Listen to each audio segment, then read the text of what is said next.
Hello and welcome back to Meet in the Middle Movies. I'm Elan, I'm Mindy. and we are a married couple with very different interests, but we meet in the middle when it comes to our love of movies. We didn't get a chance to see anything this weekend. Kind of things are a little bit crazy. So what we thought we'd do, and it's been a while since we've kind of done this, is kind of give you a where our top 10 movies of the year so far are as we get ready to head into the holiday and the award season and stuff like that. So basically, we know these lists are going to change drastically during what we kind of call Oscar bait season. So this is sort of a look at things before all of the Oscar contenders, or most of them, come out. And another video we're going to do, and it'll be kind of fun, I think, is anticipated for the fourth quarter of the year. There'll be some pretty big movies on there, I'm pretty sure. So we'll go and get started. So why don't you go ahead and, well, how we're going to do this is we're just going to go quickly through 10 through 6, give you maybe a sentence or two on why it's still in our top 10, and then we'll kind of dive in deeper on our 5 through 1. So why don't you go ahead and start us off? So I'm just going to tick these off of my list. My number 10 right now is Lilo and Stitch, the live action that came out this year. Caught Stealing, Mission Impossible Final Reckoning, Naja 2, and Superman. So I definitely thought, obviously I thought these were still worth being in the top 10 for now. I thought they were really enjoyable. What I kind of feel the most connected to in a movie is when they give me characters that I care about. They give me a reason to care about them.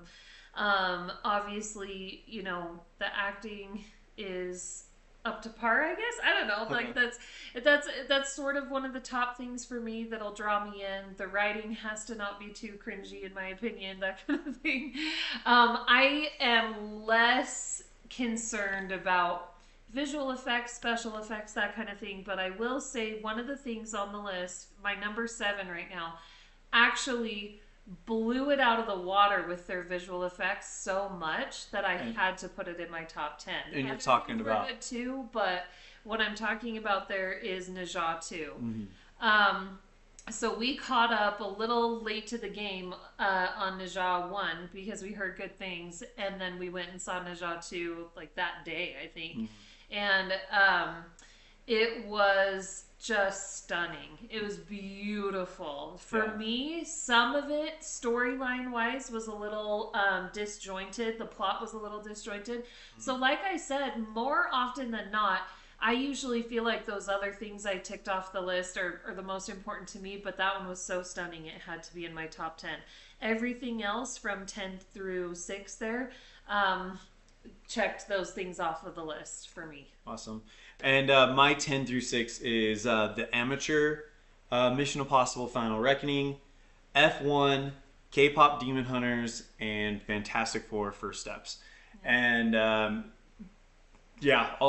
those are really, really solid.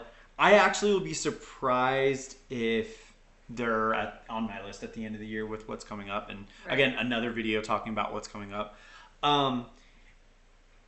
When just one by one, what I liked about it: Amateur, Rami Malek, and it's an airplane kind of thriller. It's based on airport thriller novel, meaning like it's the one you buy on the airport, get through it on a plane. I'm actually glad you identified that. Defined that. I actually didn't know that. That's cool. But, okay.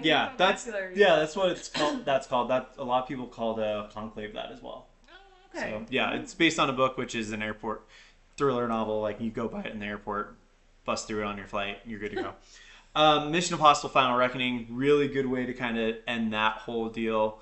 F1, mainly because I'm a sucker for sports movies, and I'm a sucker for sports movies like Formula One, where they're kind of going around and to different places, different locations throughout the world. So that was kind of cool. And K-Pop Demon Hunters, I'm a huge animation fan, and that by far has been probably the best animated movie of the year so far. Yeah, I know you're gonna say Naja, but as far as story, visual effects, I would say that one was better. Just overall, and it was certainly more popular. So others probably agree. Yeah, and then Fantastic Four First Steps, best Marvel movie of the year. I'm excited to see what they can build on that one. Okay, so let's go ahead and each do a quick thing for our number fives. So for you, number five is Thunderbolts. Okay, yes. So Thunderbolts had a couple of things that I'm an absolute sucker for. So I mentioned that they have to make me care about the characters. That definitely happened, but it's also a huge found family situation. So oftentimes, if a story includes that kind of, disjointed, like found family coming together, I love it. It makes me connect so hard to the characters, and just, I thought it was pretty flawless in that regard. And of course, if you look at the cast, none of them are making any missteps. They did a beautiful job. So those were probably the two big things that stood out to me for Thunderbolts. I could go on, but I know we don't want to go forever. It's not in my top 10 anymore, so I'll let you kind of talk about that one. My number five is actually number six, Superman. I think James Gunn is going to do great things with the DCU. I've always been more of a DC fan than a Marvel guy as far as comic books are concerned. I think they have more meatier, more impactful stories, and to see that universe kind of kick off with that, which was probably, it's going to be tough to beat it for best superhero movie of the year, I think. Right. And just the impact and the stories that it sent. If you haven't seen it, go watch it. I'm not going to say much more than that. I will say that I liked Henry Cavill as Superman. I think David Cornsweet is an excellent Superman, but it is Nicholas Hoult who steals the show as Lex Luthor. So that's what I would say there. Yeah, it was fabulous. All right, your number four was actually my number six. So it was Fantastic Four. Yeah, so Fantastic Four had a lot of the things that stand out to me. I'll start with another one because, of course, it is another kind of found family. Two of them are actually related, and then another couple's married. But I'll go to a different element, something that I really look for, and that is that everything kind of flows together in a way that gets me excited about what's coming next at any given moment. I wasn't able to kind of predict this movie as I went along, and also it got me reinvigorated and excited about Marvel again, which was great. That was a really good feeling. It makes me think, ooh, we're going in a good direction. And new characters and everything. Definitely the best iteration of Fantastic Four that's been made so far, so I'm in. All right. My number four is actually your number three, so we can kind of combine these. Okay. And don't come at us. Yes, we know it's a shot-for-shot remake, but the live-action How to Train Your Dragon was just so awesome to watch on the big screen. An improvement over the animated, and I think you feel the same way, but I'll take the heat for it because I think a lot of people will be mad at us for it. In the animated How to Train Your Dragon, I think it's Jay Baruchel who voices Hiccup. That voice never matched up with that character to me. Ooh, he's saying it out loud. We said that to each other, but we're always like... So, I loved the kid that they had to voice Hiccup in here. I thought it was a much more... I don't know. There was just... I gravitated to him more. Yeah. The visual effects in this thing is jaw-dropping. The animation in the original ones were crazy groundbreaking, especially with the scene and the climax in the first one. Seeing that live action was amazing. Yeah. Well, and can I add to that? We've seen a few different Disney live action iterations that were really, they stuck really close to the original, but some of them still fell short. So I think there was just something about this one that was so exciting. It was so action-packed. It was so beautiful, gorgeously designed. Yeah. So I think there's something to be said for that that might be part of why it did so well, but I don't think that's the main reason why that one did so well. Yeah, it's worth a watch if you haven't seen it yet.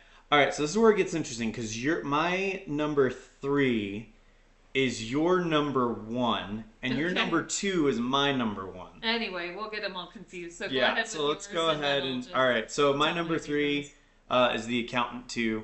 We watched the first one in preparation to see it. I really was surprised with how much I liked the first one.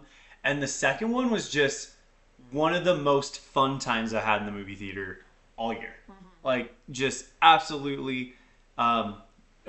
is it Ben Affleck and John Bernthal? Yes. Their chemistry is awesome in this movie. It's probably the most rewatchable movie of the year for me. Matter of fact, I could go watch it right now. Right now. But yeah, I really, really enjoyed it, and I'll leave you to talk more about it later. Perfect. So, your number 2. Oh, yeah. My number 2 was Sinners. And this one's tricky for me here. I already mentioned that my number 1 is The Accountant 2, which when I look at it cinematically, right? Like all of the things that we look at for a great film. Okay, technically Sinners should be number 1. The reason why The Accountant 2 beat it out for me is because of rewatchability and some stuff I'll mention in a minute. But Sinners was so original. It was so creative. It was, beautifully written, amazing dialogue. Visual effects were perfect for the movie. It wasn't like anything that stands out that way. The acting was incredible. I couldn't believe that Michael B. Jordan made me believe he was two people in such a convincing way because he plays twins. Yeah. And oh gosh, what else? Plus, I just love the darkness. I love like a good dark, kind of twisted story that makes you think. And of course, I'm a musician, so when they dove into the music side of everything, kind of a music history lesson in that movie, it was awesome. It was so good. Chef's kiss. My number 2 was probably the most surprising movie of the year to this point. Black Bag with Michael Fassbender and Kate Blanchett? That's it? Yeah. And it was directed by the same guy who directed the Ocean's movies, and you can feel it, but it doesn't have that light funness to it. Just through other things in that movie, you can feel it. But I thought it was a masterclass on writing, it was a masterclass on acting, directing. There's one scene in particular in it where the entire ensemble's together, and you hear Michael Fassbender, think good actor. You hear Kate Blanchett, think great actor. Then you got a bunch of newer and unknowns kind of around them, and they are keeping up step for step with these guys in this scene. If you haven't seen Black Bag, I would highly, highly recommend it. It's streaming on Peacock right now, I think. So yeah, that's my so far my number 2 of the year. Perfect. And your number 1? Okay, let me explain myself, because like I said, like not nothing about it, but most of the things that you would tick off the list for like best movie of the year.